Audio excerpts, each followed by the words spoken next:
Assalamualaikum warahmatullahi wabarakatuh. Selamat pagi anak-anak. Apa kabar kalian pagi ini? Semoga selalu sehat ya nak. Sebelum kita mulai belajar, mari kita berdoa terlebih dahulu. Berdoa mulai. Selesai. Anak-anak, kali ini kita akan belajar PPKN kelas 3, tema 2, subtema 1 tentang pentingnya berterima kasih. Mari anak-anak kita belajar bersama-sama apa itu berterima kasih ya. Agar kalian lebih paham, coba perhatikan penjelasan dari bu guru berikut ini ya nak ya. Nah ini anak-anak, pentingnya berterima kasih. Cara berterima kasih kepada sesama manusia. Anak-anak, yang pertama ini adalah anak-anak, kalian harus bersyukur dengan segala karunia Tuhan. Nah, sikap bersyukur ini dapat ditunjukkan dengan menyayangi makhluk hidup anak-anak. Contoh sikap bersyukur adalah mengucapkan terima kasih. Berterima kasih termasuk wujud rasa syukur atas karunia Tuhan. Nah, orang yang selalu bersyukur adalah orang yang rendah hati. Seperti ini anak-anak ya. Kemudian sebaliknya anak-anak, orang yang tidak bersyukur itu adalah orang yang sombong. Nah, mengucapkan terima kasih itu termasuk perbuatan yang terpuji anak-anak ya. Mengucapkan terima kasih membuat hidup menjadi tenang. Kalian perlu menunjukkan perilaku berterima kasih kepada tumbuhan, hewan, dan khususnya kepada sesama manusia. Perilaku tersebut merupakan bentuk pengamalan sila kedua Pancasila. Nah, bagaimana bunyi sila kedua Pancasila anak-anak? Ada yang masih ingat? Apa? Bunyi sila kedua Pancasila adalah kemanusiaan yang adil dan beradab. Kemudian apa lambang sila kedua anak-anak? Lambang sila kedua adalah apa? Rantai emas. Iya betul. Nah ini anak-anak, berikut adalah cara berterima kasih kepada hewan dan tumbuhan. Baiklah anak-anak, bagaimana cara berterima kasih kepada hewan ya? Nah ini adalah cara berterima kasih kepada hewan itu dengan memberi makan hewan piaraan secara teratur anak-anak. Nah kalian perhatikan gambar tersebut ya. Ada seorang anak yang sedang memberi makan ayam beserta anak-anaknya ya. Nah seperti ini anak-anak. Ini adalah cara berterima kasih kepada hewan ya, dengan memberi makan hewan piaraan secara teratur. Kenapa harus diberi makan anak-anak ya? Agar tidak mati ya, agar tetap bertahan hidup, makanya hewan harus diberi makan. Seperti itu anak-anak ya. Kemudian cara berterima kasih kepada hewan yang kedua anak-anak adalah dengan membersihkan kandang hewan piaraan secara teratur anak-anak. Nah kalian lihat di sini ada gambar seorang ayah dan anak yang sedang membersihkan kandang hewan piaraannya. Seperti ini anak-anak ya. Jadi ada dua cara tadi bagaimana berterima kasih kepada hewan. Yang pertama adalah memberikan makan secara teratur, kemudian membersihkan kandang hewan piaraan secara teratur. Sampai di sini sudah paham ya anak-anak ya. Nah, selain dua cara tadi anak-anak, ada cara ketiga bagaimana kita menyayangi hewan ya. Nah, membawa hewan piaraan ke dokter hewan jika sakit ya. Jadi kita ini ya, ada seorang dokter yang sedang memeriksa kucing ya. Jadi jika kita mempunyai hewan piaraan yang sedang sakit, kita harus cepat membawanya ke dokter ya, atau kita berikan obat ya nak ya. Seperti itu anak-anak ya.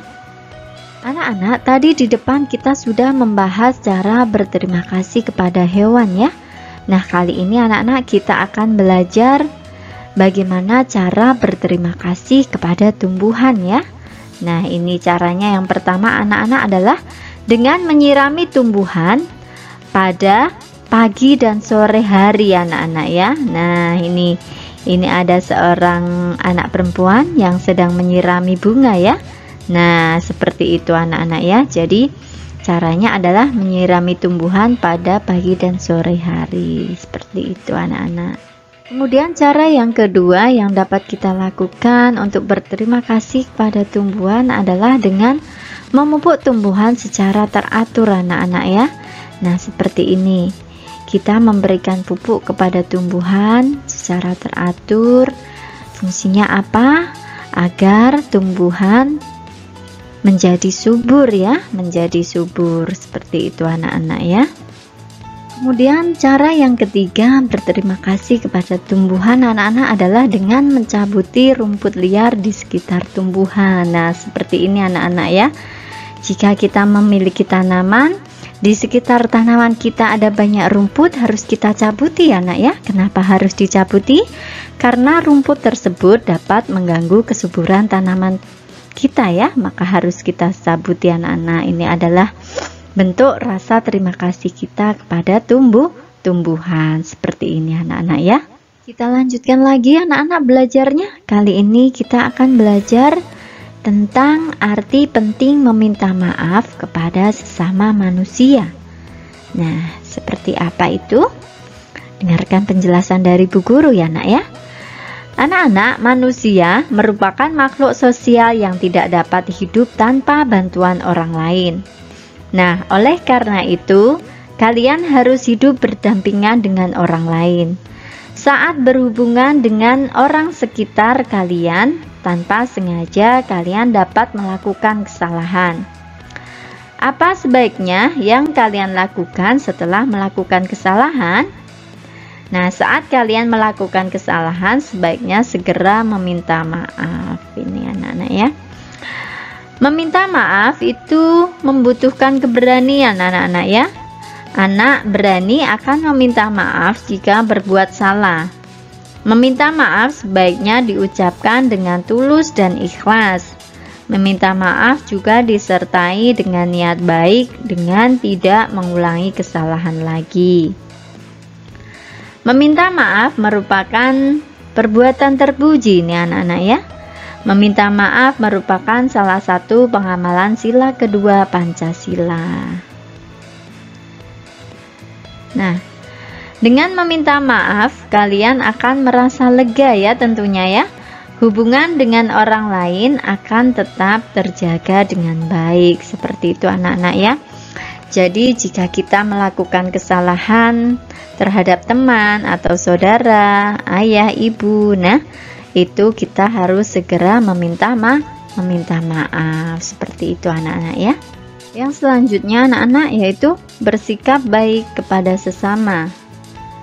Anak-anak, bersikap baik adalah contoh perbuatan terpuji. Bersikap baik dapat kalian lakukan di mana saja. Misalnya di rumah, sekolah, masyarakat, maupun di lingkungan sekitar, ya. Bersikap baik harus kalian lakukan dengan penuh keikhlasan. Dengan bersikap baik, kalian akan mendapatkan kebahagiaan. Bersikap baik sangat dianjurkan anak-anak ya. Bersikap baik harus kalian lakukan kepada manusia, tumbuhan, dan hewan. Nah ini, anak-anak, jika kalian bersikap baik terhadap tumbuhan, maka tumbuhan akan memberikan banyak manfaat pada kalian. Nah, jika kalian bersikap baik terhadap hewan, maka hewan akan memberikan banyak manfaat pada kalian juga. Seperti itu anak-anak ya. Selain terhadap tumbuhan dan hewan anak-anak, kalian juga dapat bersikap baik terhadap sesama manusia ya. Bersikap baik merupakan kewajiban kita bersama. Salah satu sikap baik yaitu mendoakan yang baik untuk orang lain. Misalnya apa anak-anak ini? Saat temanmu sakit, kalian dapat menjenguk dan mendoakannya agar cepat sembuh. Ini ya. Mendoakan orang lain merupakan bentuk pengamalan sila pertama dan sila kedua Pancasila. Seperti itu anak-anak ya. Kemudian yang selanjutnya anak-anak bersikap baik kepada orang lain. Anak-anak, bersikap baik merupakan kewajiban kalian bersama. Bersikap baik harus dilakukan dengan penuh keikhlasan. Ada banyak contoh sikap baik yang dapat kalian lakukan anak-anak ya. Seperti berterima kasih ketika diberi pertolongan. Kemudian mengucapkan permintaan maaf ketika berbuat kesalahan. Dan mendoakan orang lain yang sedang mendapatkan kesulitan. Dengan bersikap baik anak-anak berarti kalian telah mengamalkan sila kedua Pancasila. Bunyi sila kedua Pancasila yaitu kemanusiaan yang adil dan beradab. Sila kedua Pancasila ini mengatur hubungan manusia dengan sesama makhluk. Seperti ini anak-anak ya. Sampai di sini sudah paham ya anak-anak ya. Demikian materi yang dapat Ibu sampaikan, semoga bermanfaat, tetap semangat dan jaga kesehatan ya nak ya. Ibu akhiri dulu, jazakumullahu khairan katsiran. Wassalamualaikum warahmatullahi wabarakatuh.